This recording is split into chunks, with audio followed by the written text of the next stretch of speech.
Il-Maltin għandhom ferm aktar fiduċja fl-ekonomija ta' pajjiżhom u fil-qagħda finanzjarja tal-familji tagħhom meta mqabbla mal-medja tal-Unjoni Ewropea.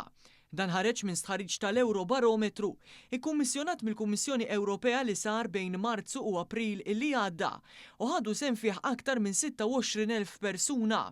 Hawnhekk ħareġ kif 75% tal-Maltin iqisu l-ekonomija lokali bħala waħda tajba, meta mqabbel ma' 38% biss fil-medja tal-pajjiżi tal-Unjoni Ewropea.